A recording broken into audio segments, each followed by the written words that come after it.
Welcome back.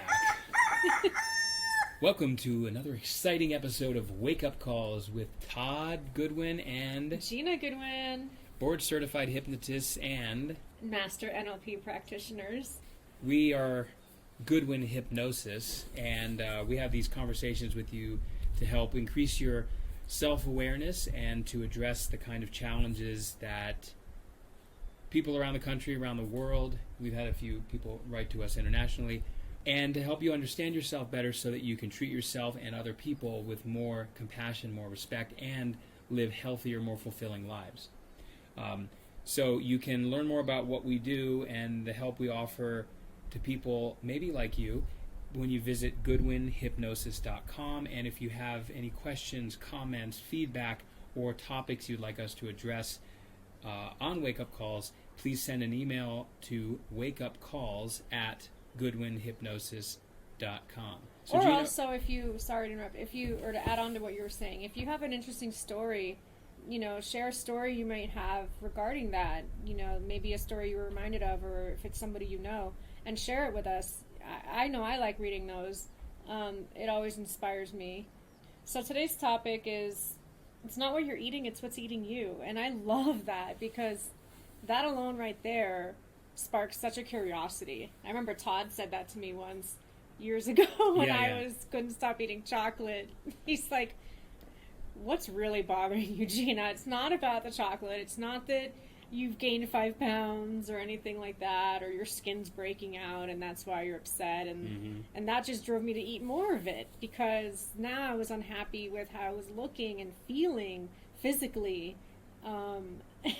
So it just drove it, but it's not what you're eating, it's what's eating you. Yeah, and right. That is a very important question to ask yourself if you find yourself reaching in that bag of potato chips more often, or you get your hand caught reaching into the cookie jar, or making excuses to go see a movie just so you can have movie theater popcorn and soda and candy. Yeah. Extra large. Yeah, exactly. And in charge. That's right. Okay, I'm going to give a little bit of background here. This topic is very relevant to me in terms of my career history, because here we are in 2020. This was, I guess, 21 years ago. I got my master's degree in nutrition and health promotion, and briefly I was a nutritionist. And to make a long story short, the vast majority of my clients were weight loss clients, mostly women. They wanted to lose weight. It might have been 20 pounds, it might have been 100 pounds. Sometimes they were very obese and they wanted to lose 200 pounds. Well, bottom line is, what I found really frustrating, what ultimately caused me to get out of the field of being a nutritionist or wellness counselor in that way, was the fact that all the great advice I had, all the 2.5 years of graduate school with learning how to give people advice on eating and so on, was pretty much worthless. And I know if you're listening and you're a nutritionist, or you're a doctor or a healthcare practitioner who's given people advice on how to change their health habits, you know that very often that doesn't work too well. And as we explained in another wake-up call, this is largely because despite our conscious, logical mind getting good advice, rational advice says I should eat less, I should eat more vegetables, I should eat less junk food, and so on. Our emotional, irrational, subconscious mind, which is much more powerful, that's the part that says, yeah, but I need to have that cake, ice cream, bread, pasta, junk food. I got out of that field because I was really disillusioned, because they never told me, none of my nutrition professors told me that most of my clients who want to lose weight will not succeed. And the reality is, most failed, not because the advice I gave them was bad, and not because they didn't want to lose weight, but because they couldn't help themselves, because they were compelled. They had an addiction or an emotional compulsion to eat. And so what I didn't know, and that I learned upon becoming a hypnotist 13 years ago, is that it's not just what you're eating, it's what's eating you, which means if you have unresolved emotional challenges, which most of us have, it's going to manifest in certain ways. We're not talking about smokers. We're not talking about people who drink too much alcohol. We're talking about eating. And if someone is stressed for a variety of reasons, even if the person's not aware of it, their subconscious mind is going to find any short-term remedy it can find to make the person feel better. And eating is the most easily attainable, the most abundantly ubiquitous, like that's the most prevalent thing, because food is everywhere. It's the most readily available drug. Yeah, and it's legal. It's everywhere. You need to eat. You don't need to eat. You don't need a permit junk to sell it. Exactly. So, anyway, so that's what it means. You know, what's eating you is what's really bothering you. And when we eat junk food, stuff that's not good for us typically, or just overeat in general, it temporarily makes us feel better. And yeah, it's true. You reached that conclusion basically because you were, as a nutritionist, you were probably exhausting your means. You're like, I've told them what they need to do. I've given them diet plans. I've given them, eating plans or whatever you do within their budget. You know, even if they could barely afford much. I remember you used to make healthy meal substitutions or plans for people, and they could eat for God knows how much a day and feed their whole family, and it was still really healthy. Yeah, it was like a few dollars. Yeah, they just aren't aware of this knowledge, you know, and you can recommend a personal trainer, and they know all the great exercises, but all that being said, if the person is still not doing it, then that's where they need to dig deeper and say, okay, what's really going on? And that's when you have to take a step back and zoom out, right? Yeah. And broaden your vision and your perspective and take a step back and look at things objectively and think, why am I not doing it? And then, of course, like in a previous wake-up call, we said it's not because you hate yourself, you know. It's deeper than that, and a lot of people don't understand, and it's really simple, actually. It's not what you're eating, it's what's eating you. So there's something bothering you, there's something you're upset with, there's something that is unsettling on some level. Yeah. That is bugging you like a thorn in your side or like a constant itch, and you just have to scratch it. And then once you scratch it, it's relieved and you feel so much better. But then the itch comes back. Right. You know, or the burning comes back and you just numb it, or you cover it up, or you soothe it somehow. Yeah, and the point is, if you're only focusing on what you're eating, which is what nutritionists, doctors don't even really do that, but nutritionists, you know, hold us back. Yeah, I know. I'm not going to go there. But if it's not just what you're eating, because you can tell people what to eat, and people can even try changing. A lot of my clients back then, you know, they did change what they were eating for a week or two, but then something happened. They got into a fight with their boyfriend, or there was stress at work, or whatever, and then that person started eating again. What I didn't realize is that unless you deal with what's eating them, unless you deal with what's eating you, what's really causing the stress, then any diet is going to fail, and that's why most diets fail. So a big cause, what we've found with a lot of clients over the years, is that over half, I'd say. Oh, for sure. Oh, yeah. With me, overall, if they came to me for eating habits / weight loss, at least half, I would go as far as saying 75%, had issues with unresolved emotional trauma. Absolutely. And however you define that, you know, trauma can just be something that happened that you have not, very emotionally intense or distressing, that you've not been able to fully integrate or handle, and as a result it's kind of like a thorn in your side that's still there. And it could also be something that just happened, but it's not so much the event, it's what you learned from it, how your brain interpreted that, and what it learned as a result of what happened. Wake up, right? Yeah. For example, the event can be traumatizing, such as being held at gunpoint, or being stuck in an elevator, or being sexually abused. But, you know, even in all of it depends on the person. It depends on how our mind as an individual operates, or what.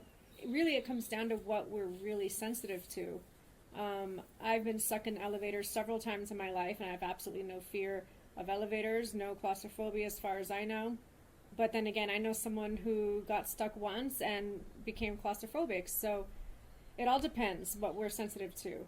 Well, the most important thing, you know, is that because it's not what happened, and this is like an amazing revelation for a lot of people when you hear this, is that it's not what happened to you, It's but what how you learned. it's what you learned because of what happened. It's how you interpreted it, usually unconsciously. It doesn't mean you said, well, I was abused, and so now I'm going to fear men with beards or something. That's not how it works.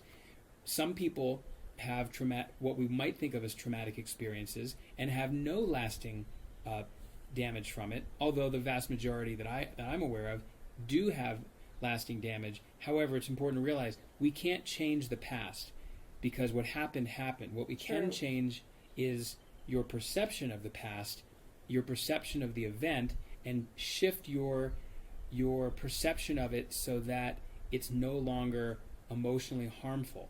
And when that happens, suddenly the stress and anxiety related to that formerly traumatic experience is lifted, and the behaviors, such as in this case overeating or eating junk food, the behaviors that temporarily alleviate that stress and anxiety, which originated from trauma, the behaviors go away. Start to get better, yeah. Because they're not necessary anymore. Right. Our subconscious is only There's making us... less need to feel good in the moment, because you just feel good. You just feel better anyway. in general. Exactly.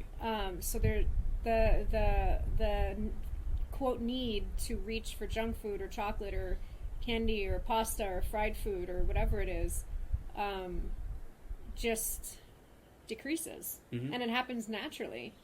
You might not even realize it. Yeah, no willpower is needed usually.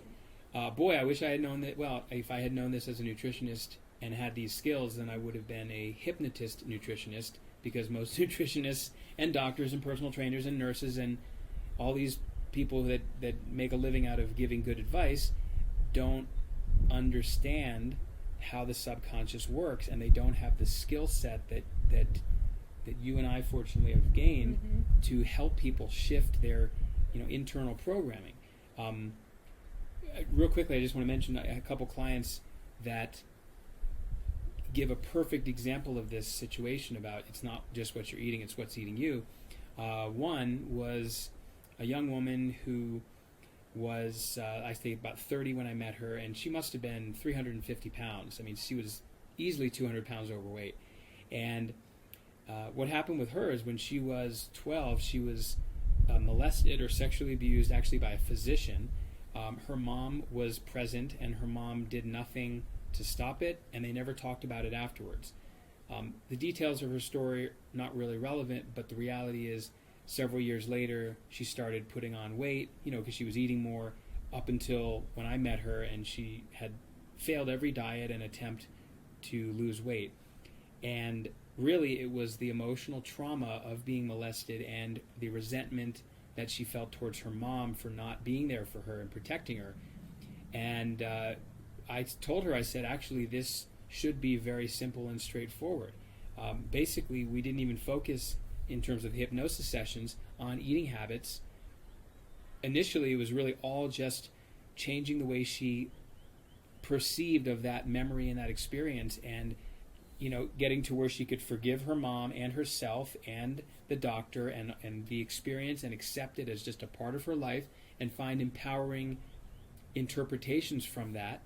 After all, we couldn't change what happened, but her perception changed, and immediately she came back the next week and said she was no longer stress eating and overeating. Especially previously, every time she talked to her mom, she would end up overeating. Just like that, it went away. And another client was, I believe, about 60 years old, 30, 40 pounds overweight, maybe more, for decades. And she claimed that it was just stress eating in the evening. And it turned out that her trauma was that she learned as a child that her dad didn't love her. It doesn't matter whether he really did or not, but her perception was... She believed he didn't. Right. And so as a result, she grew up feeling effectively a hole inside. Yeah, empty. And she kept trying to fill it metaphorically with the food. And we did one really powerful process that, within, I think, 20, 25 minutes... it was an NLP process? Yeah, it was a neurolinguistic process, and within 20, 30 minutes, her perception of that memory that came up changed, and she was no longer... She actually told me at the end of that session, she said, I now feel like my dad has always loved me. I mean, she was crying She and felt everything. his love for the first time. Yeah, even though he had died And he like was 20 dead. years. But yeah, exactly. Wow. So the thing is, it was so cool Holy because moly. yeah. So she came back the next week, and just like the other one, she said, I've had almost no chocolate this week. I'm not overeating. I'm not drinking wine. I'm not having the cheese and crackers every evening. Amazing. She Just like feels that. full again. She finally felt fulfilled. Yeah. So she didn't even need advice on how to eat because let's face It it, just stopped. you know how to eat Of healthy. course. Everyone knows what to do for the most part. Veggies. Yeah. You know. Less sugar and grains, more Sugar, vegetables. It's yep. very simple. But she knew it, but she couldn't do it because of her emotional need, which we resolved just like that. And she Amazing. went on to lose most of that weight, as far as I know, last time I connected with her a few years ago. So it's not what you're eating, it's what's eating you. Gosh, and so many people go through really drastic measures and they rip their body up in attempts to lose weight, you know, whether it's gastric bypass or sleeve or the band or Yeah. it's such a shame. Yep. And that doesn't even solve the problem. They're just even more frustrated because they want to eat and now they can't. Well, and I know someone who had had gastric bypass. Me too, and she began drinking more Yeah, that's exactly what I was going to say. Yeah, because they can't eat. Yep. Well, and because the thing is, if at an unconscious level, the reason why we're overeating or abusing food, let's say, is because we're trying to, like I said in a previous call here, make ourselves feel better. Yeah, like we're just overwhelmed or something. Right. You know? So it's all about removing the discomfort and gaining the pleasure. And that's really what drives it. So if you can't get it from food because your stomach is now the size of a walnut, I mean, that's the truth, right? Yeah. Then the only way you can get it is, well, not the only way, but an easy way is alcohol. Because alcohol gives you a state change very quickly, usually as fast and or it doesn't faster make you than full. Yeah, so you can just keep on filling that walnut with whiskey until you pass out on the floor. I mean, I'm sorry, but that's it. So the thing is, if you have unresolved emotional crap, Yeah, that's really all it is. that's Crap. really all it is, and anyone can Just gotta clean let the it crap go. out. What's that? You just gotta clean it out. Yeah. And that's it. So, you know, whatever may have happened in the past, we've all experienced traumatic experiences to some degree. Sometimes they just heal themselves on their own. More often than not, they don't. And if you find that you're struggling with your eating habits or any undesirable behavior or emotional reaction to things, very often it's because of their, you know, something that is bothering you that's not going away. You know, that's where working with an excellent hypnotist can really help and resolve that issue. So anyway, if you would like our help, please feel free and visit goodwinhypnosis.com. We're doing online sessions with people remotely via Skype and Zoom, so anywhere in the world we can see you. And I'd like to add, if you also, anyone out there has a success story with hypnosis, especially if it has to do with what we just talked about, but in general, especially with resolving emotional trauma, and you'd like to share it, feel free. I love reading stories like that, and you know, more empowering stories are better. So yeah, and you can email those to wakeupcalls@goodwinhypnosis.com. until next time. Stay well.